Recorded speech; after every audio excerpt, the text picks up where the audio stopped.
Hello? Miss Partridge, you're good. Sit back down.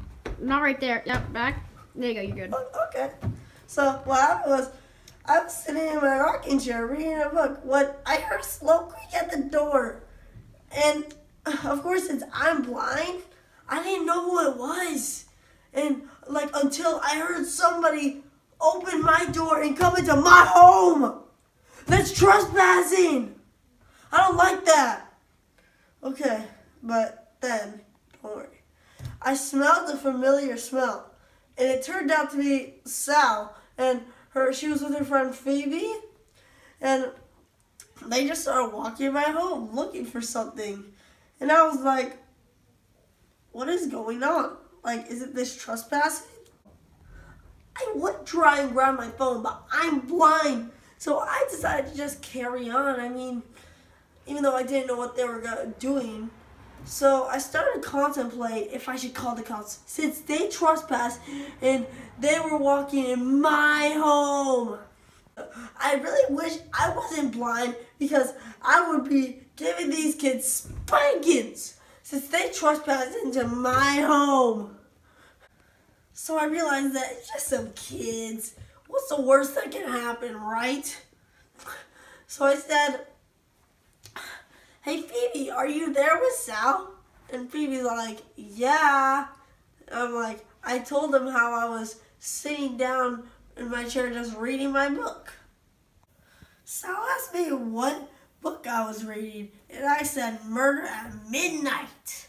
And then I just continued to read my book. And after a while, Phoebe kept on being weird, like really weird. And then she was apparently making fun of my home, saying, what a lot of unusual things. And at this moment, I was just getting so mad. I felt awkward at this moment. I didn't know what to really say. But before I could say anything, Phoebe went over to my sword. And this was very scary. But I couldn't see it because I'm blind, you know. But she was like examining its sharpness, and I was getting really worried, because if she could possibly cut herself, and I don't want a dead body on my floor, you know. So I was all like, giving her tips and saying, be careful, don't cut yourself. But she did it, so that was good. But after a while, they just left. So finally, and I continued reading. And after that, I just thought to myself, how they just broke the law. They literally trespassed into my home. I don't agree with that. That isn't cool. That is not.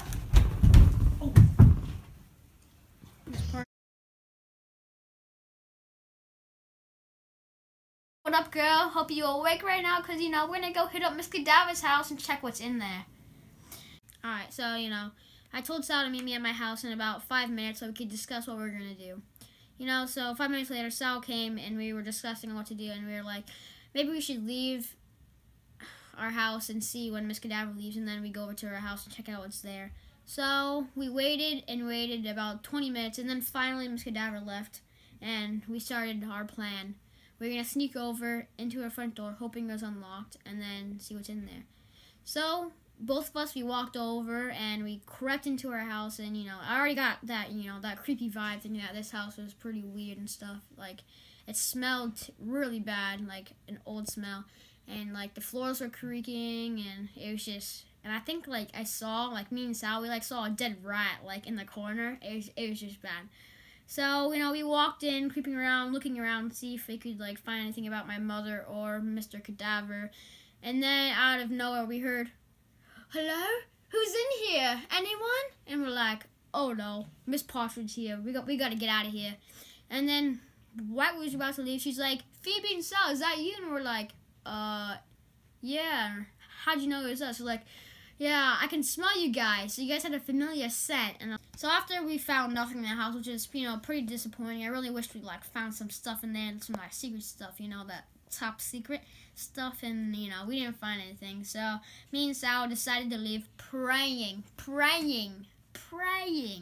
that Miss Partridge wouldn't tell Miss Cadaver that we snuck in without her knowing. And it's just it was a bad day right there. Because, you know, when 1 a.m. in the morning, found nothing in the house. It was just disappointing. She called me up in, like, I want to say 1 a.m. in the morning to meet her at Mrs. Cadaver's house.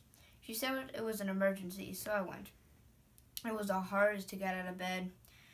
It turns out she wanted to sneak into Miss Cadaver's house. I thought it was a crazy idea at first, so I said no, obviously.